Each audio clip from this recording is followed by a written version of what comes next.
No,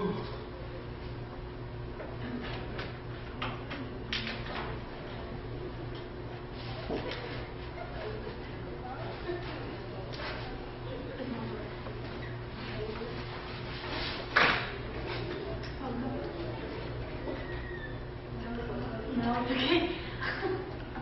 So good thing we did the break at that time. Yeah.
Oh, we're almost here. We lost a few.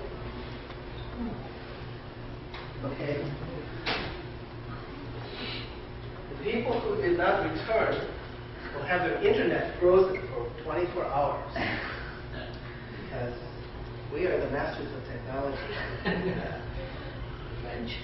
I should have said that before they left, right? Because they don't know if I can do that or not. They don't know. Anyway, well, okay, so now we think Natália, Neto, Pereira, Cerize. Please. I'm pleased to be here. I would like to thank you the conference organization and excuse me any English mistakes because I'm not so confident with the name. I'm Natália, I'm from São Paulo, Brazil. And I'm going to talk about the nano-encapsulation of active ingredients, process development, and product characterization. I would like to start by introducing the institute where I work. The Institute for Technological Research is one of the first applied R&D institutions in Brazil, and its mission is to provide technological solutions to public and private companies. IPP is divided in 14 technical centers of different engineering areas: energy, environment, structures, textiles, and I'm part of this Bio-Nano Manufacturing Center. The center has a multi-functionality feature and does interface with all other labs at IPP. It comprises four main areas of activity, including nanotechnology, biotechnology, microtechnology, and ultra-precision metrology. In nanotechnology, the main focus is the development of nanostructured systems for encapsulation of drugs of active ingredients. And we provide some technological solutions such as nanoparticle synthesis, polymeric and nanofiber production through electrospinning, nanomaterial and surface functionalization, design of drug delivery systems, development, characterization of complex fluids. Let's talk about nanoencapsulation. Our skills comprise the formulation and process development to meet requirements for size, chemical stability, release control, and including the selection of suitable technology to meet the client's demands. We can mention different techniques to produce nanoencapsulated and microencapsulated systems, as interfacial and in-site polymerization, emulsification through evaporation, spray drying, lipid nanoparticles, nanocrystallization, electrospinning. Here we have some micrography of particles that we can produce and fibers too. Our expertise in diverse technical fields from pharmaceutical, cosmetics, and paintings, coating area. Diverse analytical and physical methods can be used to support the formulation and process development. And we can mention the particle size, morphology, disease application, surface area, thermal properties, crystallinity, physical stability, payload content, release profile, and others. And the main purpose of this presentation is to show you some technological solutions in nanoencapsulation of drugs that are a successful case of our IPT team. Let's begin by the Carnaúba wax nanostructured lipid carriers containing benzophenone 3.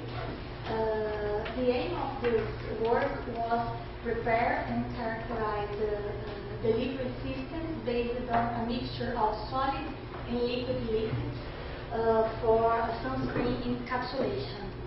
In this case, the solid lipid used was the Carnaúba wax, that is also called the Brazilian wax or palm wax. Is extracted from the leaves of palm, a native plant of Brazil, and the preparation was performed using an emulsification step and a hot high pressure homogenization, and the final formulation has a particle size from 200 to 400 nanometers. We have used HPLC to monitor the chemical stability of sunscreen, encapsulated sunscreen, and to analyze the encapsulation efficiency of the sunscreen. We can find a chemical stability for 6 months of the UV filter encapsulated into the nanolipid carriers, and we use vertical diffusion cell and confocal scanning laser microscopy to assess the distribution of the nanoparticles in the skin layers. We use pig ears as animal membrane to study this penetration into the skin layers. And the results show that the nanolipid carriers retain that the epidermis. It can decrease the UV filter absorption in systemic circulation. Some analytical methods were used to characterize the nanoencapsulated sunscreen, and a combination of different techniques as X-ray diffraction and DFT can help us to elucidate the effect of liquid on the chemical structure of the carnauba wax nanocarriers. Another technology about encapsulation of sunscreen is this core shell nanostructure, but in this case we use in situ polymerization technique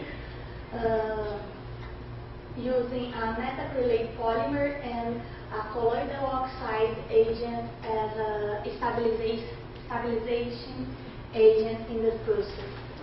Here we can see with this high resolution scanning electron microscopy the morphology of this particle with the colloidal oxide onto the surface of the particles. And this particle has a range of particle size from 200 to 400 nanometer too. And the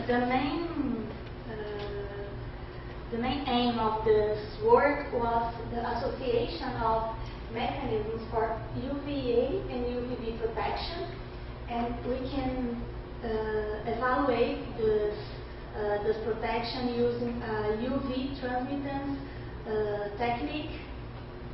And we found that the nanoparticles without sun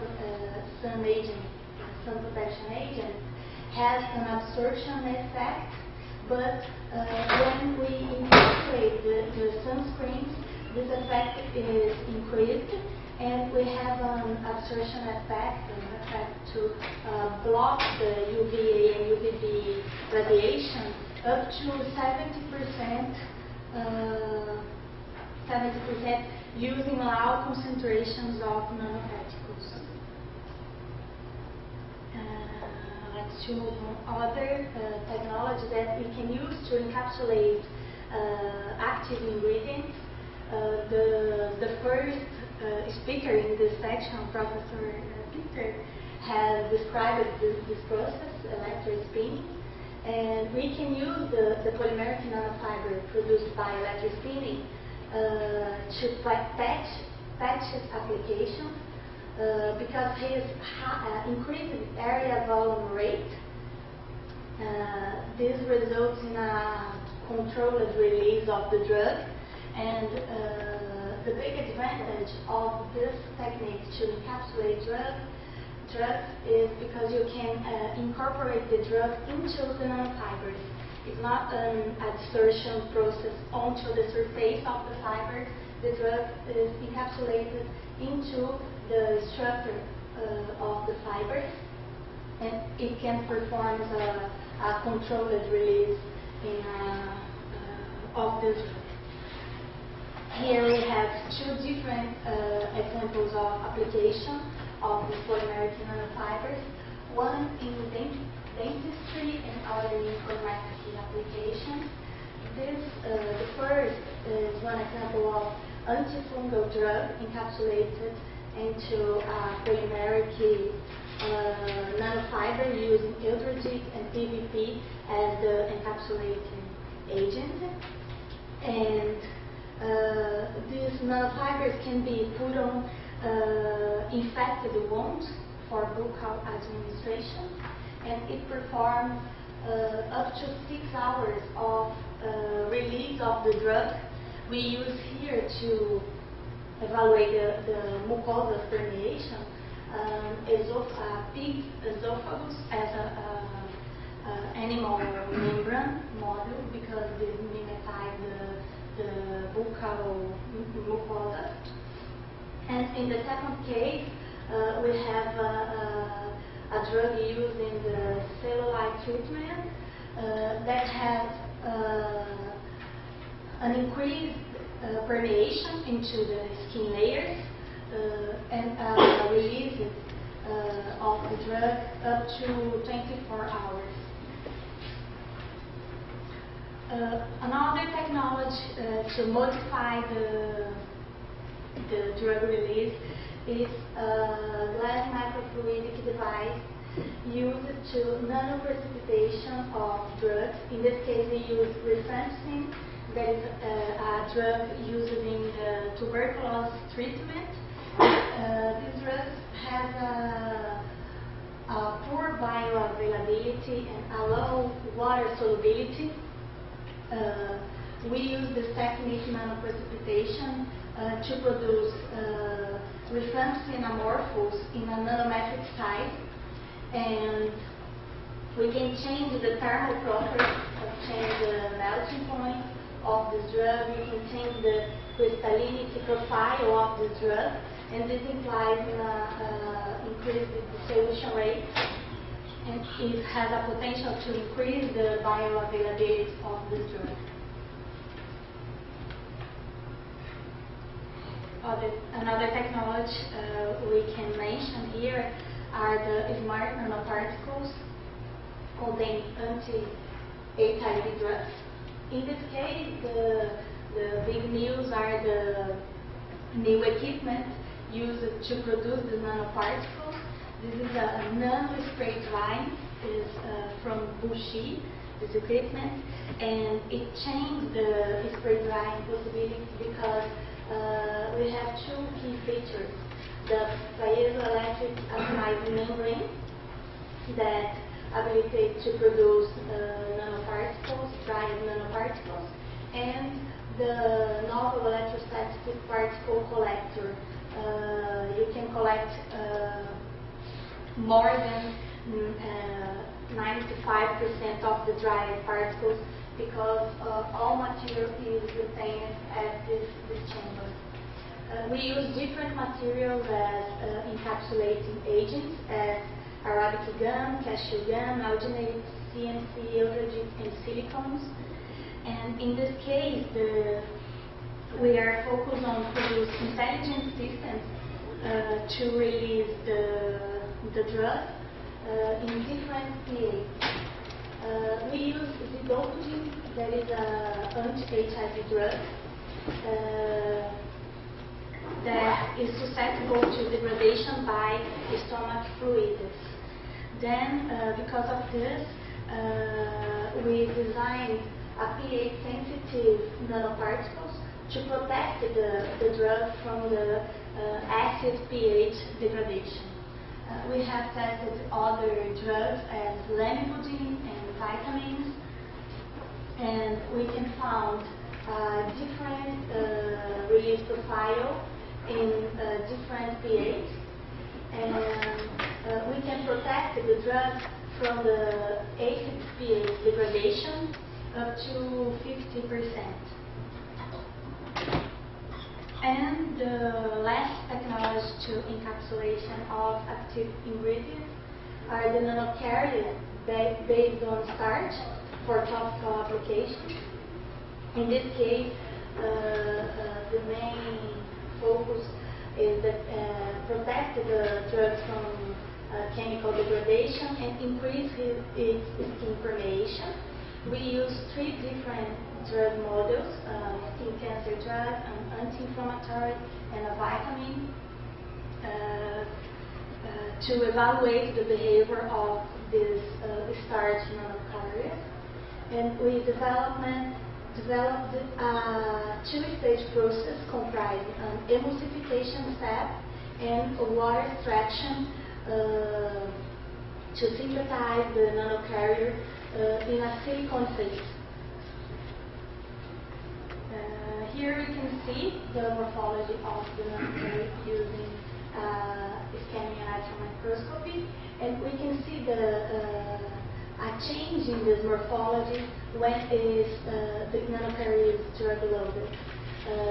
We can notice different shapes for different drugs, and it depends on the chemical structure of the drug and the water solubility of the drug because of the step of water extraction. And these different morphologies and these different chemical structures implies on the drug release profiles too. We have a high efficiency, encapsulation efficiency for the 3 different molecular drugs. We can monitor the physical and chemical stability using the particle size, and in this case, the drug content evaluated for different techniques, depending on the drug encapsulator. And we can found until 20-month stability, chemical and physical stability for 20 months for the 3 drug models. We performed the skin permeation using pig ears as animal membrane for this case too. And we can notice an increased permeation of this drug with cutaneous retention in the dermis, one of the skin layers, increased when compared with the drug, the pure drug. And we performed the cytotoxicity and photodynamic effect, and these systems was tested with the skin cancer drug and show no cytotoxicity compared with control buffer solution. And the results confirm the keeping of chemical stability of the drug when applied in 2 cells. In conclusion, we have developed different platforms for encapsulation of active ingredients, and the selection of the suitable technology depends on the kind of the drug and the area of application, and the formulation properties each area demands. Thank you for your attention. Thank you, Natalia. No hablo portugués, hablo español.